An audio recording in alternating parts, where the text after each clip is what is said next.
Good evening po sa inyong lahat. Mukhang talagang good ang evening natin dahil ang buong simbahang Katolika sa buong mundo ay nagse-celebrate. Alam niyo ba, mga bata kung bakit nagse-celebrate ang mga Katoliko sa buong mundo? Dahil may Santo Papa na Habemus Papam. Palakpakan natin ang ating Panginoon sa biyaya ng ating Santo Papa.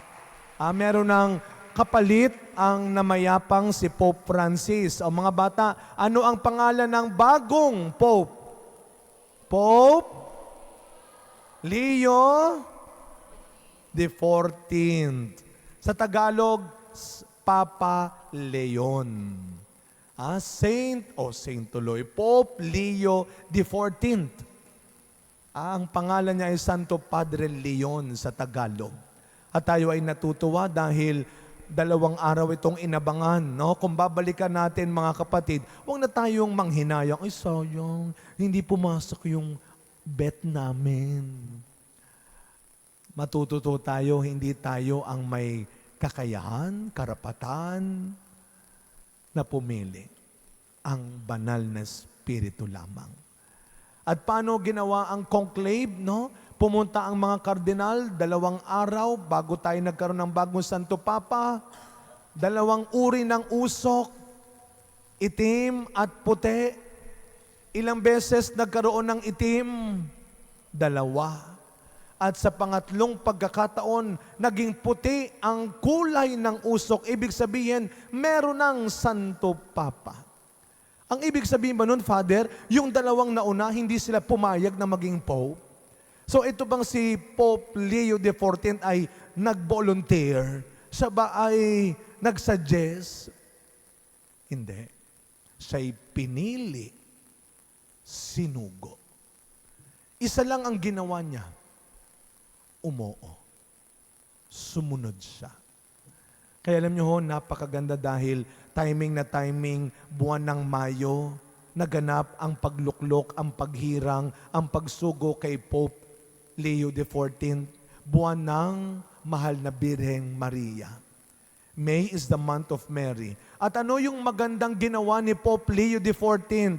Sa kanyang unang pagsasalita bilang Santo Papa, sa kanyang unang panawagan bilang Santo Papa, ang una niyang ginawa rin, bukod sa sinabi niya, sumainyo ang kapayapaan, may maganda siyang sinabi.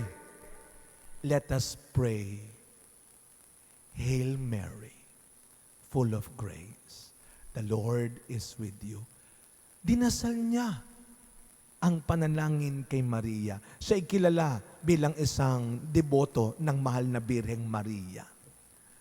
Sapagkat napakaganda nun dahil ang una niyang pinaalala, tumulad tayo kay Maria. Ano ba ang katangian ni Maria na naging katangian din ni Pope Leo the 14th at ng mga naging Santo Papa at ng mga tinawag?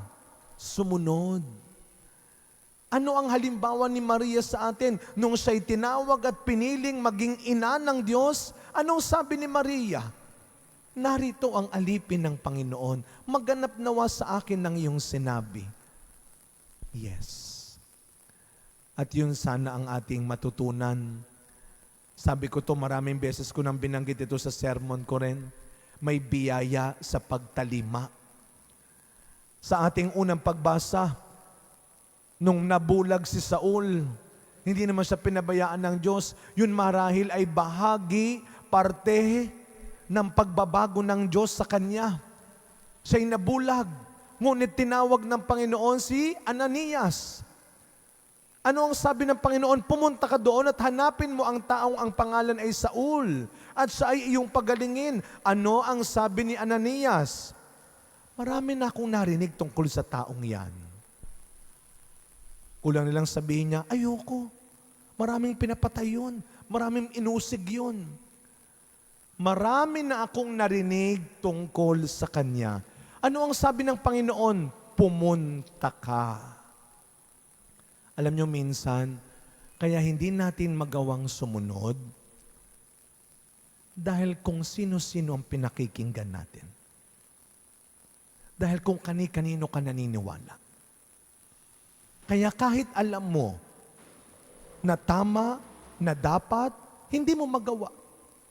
Dahil katulad ka siguro ni Ananias nung una, kung ano-anong pinakikinggan mo, kung sino-sinong pinakikinggan mo, kaya hindi mo magawang itama ang maling sinasabi ng Panginoon sa iyo. Kaya magandang pagnilayan natin ngayon. Ano pa kaya sa buhay natin ang hindi mo magawang sundin sa sinasabi ng Diyos? Ano pa yung isang mali at masamang ayaw mong itigil? Ano pa yung isang maganda at tamang bagay na hindi mo pa rin ginagawa? Bakit ayaw mong sumunod? Hindi ka naman bingi, hindi ka bulag, lalong hindi ka tanga. Para malaman mo kung ano ang tama sa mali. Makinig. Kaya sa ating ebanghelyo, yung unang bahagi sa mga nagsisimba araw-araw, ilang araw na natin naririnig ang Panginoon. Ako ang tinapay na nagmula sa langit, kanin ninyo ang aking laman, inumin ang aking dugo, sino man ang kumain ng aking laman ay mabubuhay. O ngayon, anong sabi sa unang bahagi? Nagtanungan at nagtalo-talo ang mga Hudyo. Ano ba tong taong ito? Parang ayaw nilang maniwala.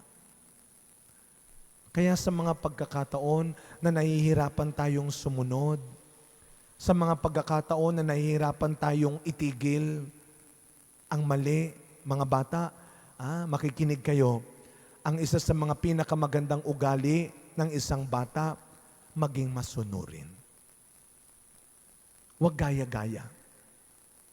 Pag mali, mali, huwag niyong gagayahin. Pag masama, masama, huwag niyong susundin. Kung ano ang tama, ang mabuti, kahit hindi nila ginagawa at gusto, yun ang gawin ninyo. Maniwala kayo. Lalaki kayong masaya, lalaki kayong successful, lalaki kayong maligaya. Dahil pinili ninyong gawin ang mabuti at tama. Kaya sa pagkapatuloy ng ating pagdiriwang mga kapatid, sa mga pagkakataong ang hirap sumunod, tumawag tayo kay Mama Mary. Turuan mo kami at tulungan mo kaming maniwala na laging may biyaya sa pagtalima. There is grace in obedience. Amen.